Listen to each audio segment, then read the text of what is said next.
down explaining, no, it's actually cool. There's a reason why I'm doing this, guys. And I've seen a lot of very fruitful play come from out of that. Because again, that aggressive philosophy was kind of my view of what I think is cool about Mage. And I'm seeing a lot of that because rather than it's more fun to have two people arguing about why their way is right rather than just, I'm going to burn you to a crisp.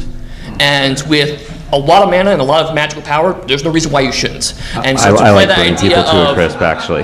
The idea that power is a corrupting force, you have to make each overuse of power count.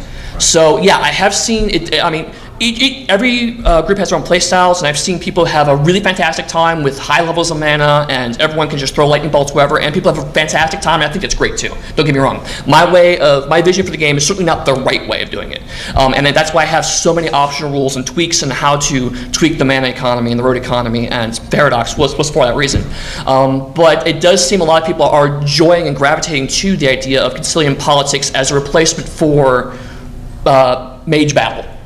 And the idea that there's a reason why these secret societies have not annihilated each other over the course of centuries is because they need to work together for various reasons beyond just the spheres are out to kill us all. This really is because we have to work together in order for all of us to benefit that kind of a polite armed society dynamic. Seems to be really boring out. So yeah, I'm really pleased at how overall it seems to be kind of bearing out in larger scale. Concilium politics are also a good way to tell the true measure of a person because there's the general hazy, oh, well, you can expect someone of this tradition to jump this way, this order to jump this way because that's their philosophy, but you find out what kind of a person he is when, he doesn't have enough of what he wants. And you'll discover who his friends are at that point, and that's definitely why the politics are good for, just fleshing out mages beyond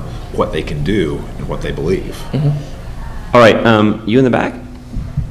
So one of the big differences with the Mage LARP book versus every other book and even the Requiem book is that there's a 10-point status system, which I've always found interesting. Why that's not something that is really even being used, and I was wondering actually what the idea behind putting that in there in the first place was. Well, when I first put together, one thing I was very adamant about was the fact that I did not want to write this book solely for the CAM, nor did I write this book without what we learned from the CAM.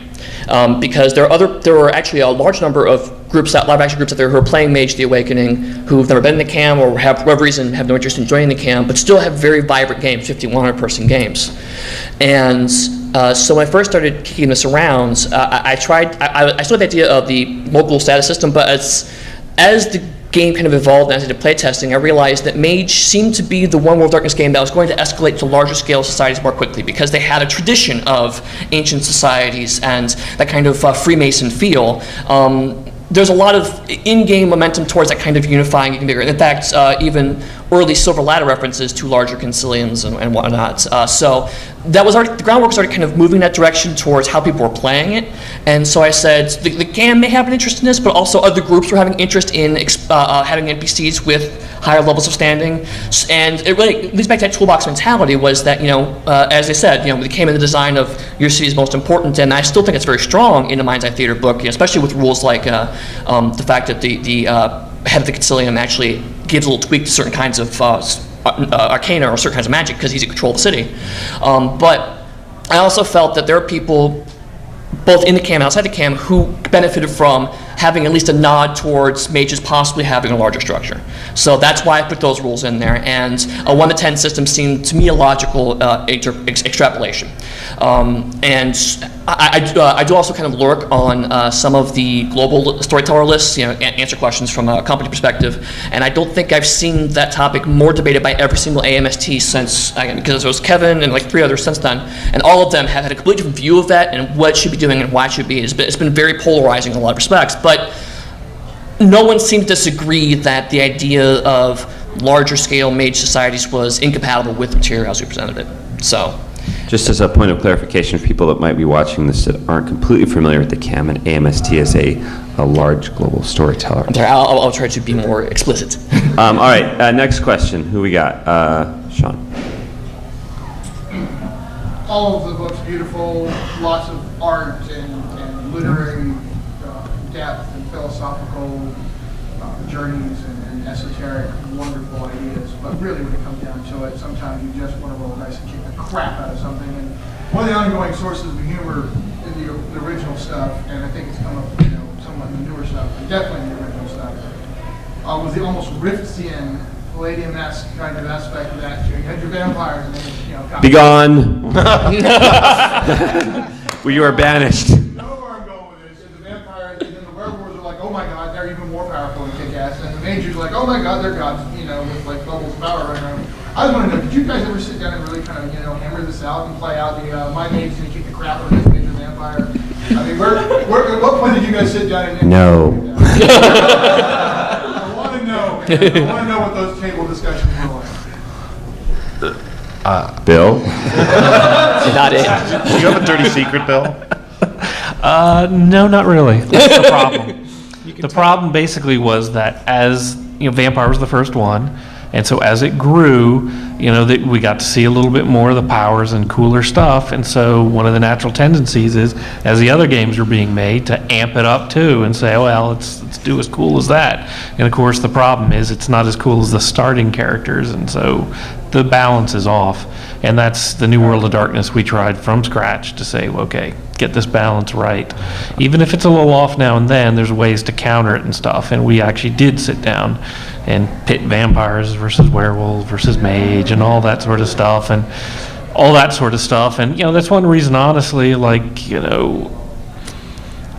mages, of course, the mage shield stuff that everybody's got. If we didn't have those, mages would have been pizza from the start from pretty much anybody they fought and stuff. So that's why some of those things are in there and such. New World of Darkness, yes. Old World of Darkness, a lot of arguments about that. You can tell even... That's a long version of no. You can tell even philosophically and certainly cosmologically that the old World of Darkness games weren't beholden to each other in ideas in a lot of ways. I mean, how much Judeo-Christian interest in the Cain myth is there in Werewolf? They were completely different realities. Precisely. And that's the thing, is in the old World of Darkness, pretty much every developer did what they thought was going to make the best game to emphasize the themes of that game. And it made them out of joint with the others to some extent. I mean, Jess remembers the discussions that he and I had where I would basically sum up the basic conflict of Werewolf and Mage is the entire point of Mage is that humans are like the most important beings in the universe, and the whole point of Werewolf is that they are not. That's kind of hard to get around. The vampires, well, they just don't care. Well, the vampires also... I'm the most important person.